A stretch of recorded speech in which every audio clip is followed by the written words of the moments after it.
Hey guys, how you doing? This is Luke from the Dark Future, and today I just wanted to kind of talk about the upcoming card game called Cyberpunk 2077 Afterlife.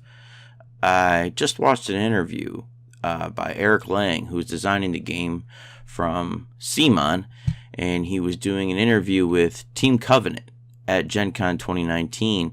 The funny thing is I saw Eric Lang at CMON, and I didn't know he was Eric Lang. I saw him doing an interview, and I just thought, okay, I didn't realize he was Eric Lang. So I feel a little bit salty for not getting my own interview with him, but maybe next year. In the interview, he kind of talks about a lot of different things.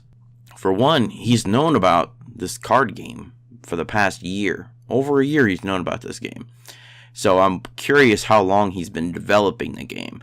I mean, I think that's a good sign that the game is going to be, it's not going to come out half-baked. It's not just kind of like an easy tie-in to the Cyberpunk 2077 franchise. This is a game that's been cooking for a long time. He said that it's similar to the Bloodborne and God of War games that have come out from them. It's kind of he specifically said it's from the same lineage.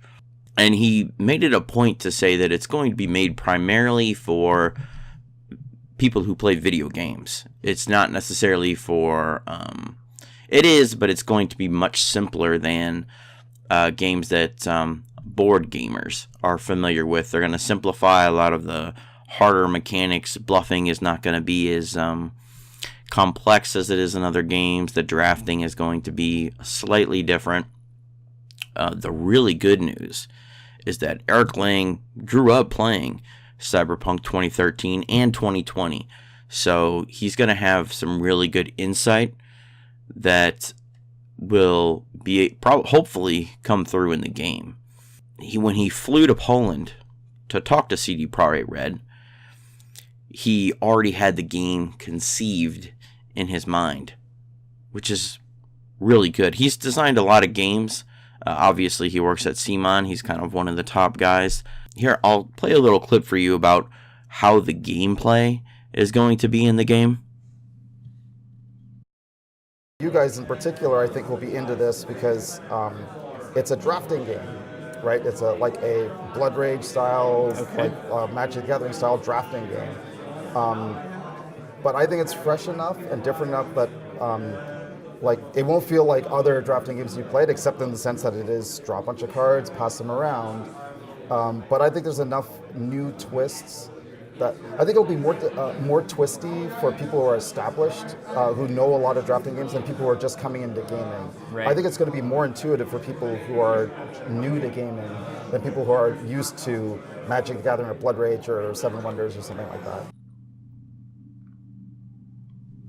They kind of concluded the interview by saying it's not going to be anything like Netrunner. It's going to be very different, in his words, much simpler, and it'll be much easier to play. You can play it really casually because Netrunner was he described it as a lifestyle game, which I'm assuming he kind of meant, you could go to the game store and play a competitive game or whatever. It's a little disappointing for me and probably a lot of other people who have played Netrunner. That's how I was introduced to Cyberpunk, was through the Wizards of the Coast Netrunner game way back in the day before they did Android Netrunner. I loved that game as a kid. I'd played a lot of Magic the Gathering, and so I pretty easily jumped into Netrunner. Rules are quite a bit different, but it was still a really fun game. So I'm interested how Cyberpunk 2077 Afterlife is going to turn out. It's definitely a game I'm going to pick up. It sounds very interesting. We'll see how it ends up being in the end. Like I said, it's been in development for a long time, so it's probably not going to come out half-baked. Release date is still kind of unknown. When I was at Gen Con, they had the box on display, and kind of joking, they had a Q4 2077 label on it, which makes me wonder if they're going to go for Q4 2020. That would probably be more in line with where the video game is going to be at in April. So they released the card game after the game's been out for a little while, and it's been kind of said that there might be some spoilers in the game as well, in the Afterlife game. So it would make sense to release it in Q4 2020. We'll see. I'm not so sure. That's all we know at this point. They're keeping a lot of it under wraps for good reason. Like I said, there's probably spoilers in it, and they don't want to ruin that for 2077. So, I hope you guys enjoyed this video. I'll be doing a lot more coming up, kind of hitting the ground running here. And I hope to see you guys next time. Like, comment, subscribe, please. And I'll see you guys next time.